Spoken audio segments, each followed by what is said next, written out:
과민성 장증후군에 유산균이 도움이 될까에 대한 주제에 대해 한국은 도움이 될 것으로 추정, 캐나다도 도움이 될 것으로 추정, 영국은 도움이 될 것으로 추정, 일본은 도움이 된다. 그러나 미국은 복용하지 말 것.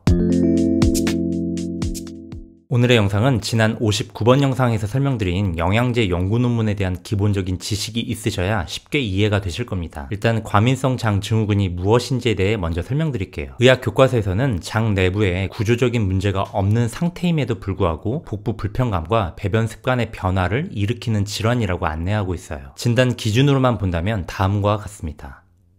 쉽게 얘기해서 배가 자주 불편하고 변비나 설사 빈도가 이전보다 많아졌는데 검사를 통해 장 내부를 들여다보면 명확한 게 발견이 되지 않는 상황인 것이죠. 그래서 과민성 장증후군이 어떻게 생기고 진행되는지에 대해서 아직도 명확하게 밝혀지진 않았어요. 단지 다음과 같은 원인 요소들이 있을 것으로 추정을 하고 있을 뿐이죠. 과민성 장증후군 때 유산균을 복용해보자는 제안은 바로 이 부분이 원인이었을 것으로 가능성이 있으니 교정을 한번 해보자 하는 데서부터 출발이 된 것입니다. 과민성 장증후군 환자에게 유산균과 가짜약을 각각 투약해서 비교해보는 무작위 비교 연구는 대체로 2000년 이후에 많이 보고가 됐습니다. 정말 엄청 많은 게 보이시죠? 그동안 보고된 여러 연구 논문들을 모아서 종합적으로 분석하는 메타 분석 체계적 문헌고찰 연구 또한 여러 편이 보고가 됐는데요. 펀메드에서 유산균, 과민성 장증후군으로 메타 분석 체계적 문헌고찰을 검색해보면 2010년 이후만 해도 20편 가까이 나옵니다. 이 중에서 바로 이 논문 데이터가 각 나라별 소화기학회에서 제시하는 과민성 장증후군의 가이드라인 근거로 이용되고 있어요. APNT에 실린 이 메타 분석 체계적 문헌고찰은 1980년대부터 2017년까지 발표된 무작위 비교 연구 53개를 종합 분석했죠. 결과는 효과가 있었습니다. 과민성 장증후군 환자의 불편감을 일부 호전시켜 주었죠. 그러면 이미 얘기가 끝난 거 아닌가요? 메타 분석에서도 효과가 있게 나왔고 각국의 가이드라인에서도 유산균 복용을 권장하고 있고, 그러나 아직 찝찝한 게 하나 남아있죠. 이 영상의 첫 부분에서 나왔던 미국 소화기학회 가이드라인 내용 기억하시나요? 미국의 과민성 장증후군 가이드라인, 프로바이오틱스 가이드라인에서는 모두 유산균 복용을 권고하지 않고 있습니다. 이상하죠? 왜일까요? 분명히 메타 분석에서는 효과가 있는 것으로 결론이 났는데 왜 미국 가이드라인에서는 권고하지 않는 걸까요? 그동안 저희 빅데이터 닥터 영상을 꾸준히 보아오신 구독자분들이라면 아마 어느 정도 눈치채셨을 겁니다. 그 이유는 바로 근거로 이용된 연구 데이터의 퀄리티가